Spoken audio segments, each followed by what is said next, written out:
Με την εντατικοποίηση των επιθέσεων της Ρωσίας κατά της Ουκρανίας και τις προοπτικές για κατάπαυση του πυρός να παραμένουν αβέβαιες, οι προσπάθειες για την ανοικοδόμηση της Ουκρανίας που έχει καταστραφεί από τον πόλεμο δεν ήταν ποτέ πιο επίγουσες.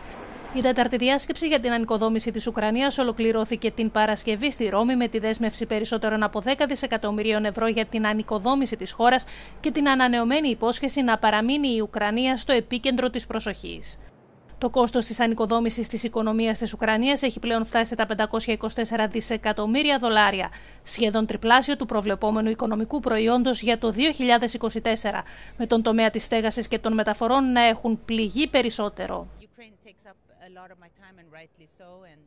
So we coordinate very closely as the international community to make sure that anything we do on assisting Ukraine on thinking through the reforms is actually aligned with their EU accession agenda.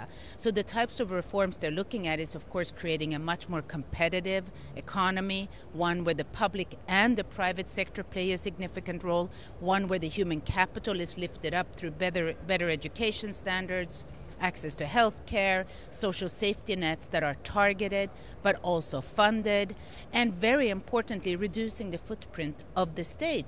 Σήμερα η Ουκρανία αντιμετωπίζει την άνευ προηγουμένου πρόκληση της διατήρησης και της χρηματοοικονομικής δέσμευσης και της παγκόσμιας κινητοποίησης, ενώ οι μάχες συνεχίζονται.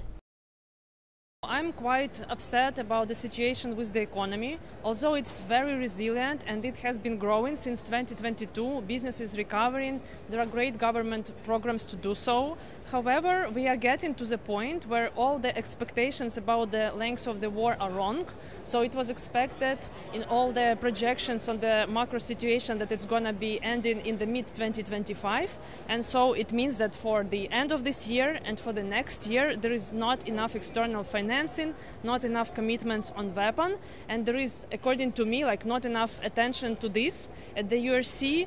The level of participation at this edition of the URC that has taken place in Rome has been significant. The presence of so many companies and businesses has been one of the main highlights, showing the importance of fostering engagement between the private and public sectors and of keeping Ukraine's reconstruction high on the global agenda.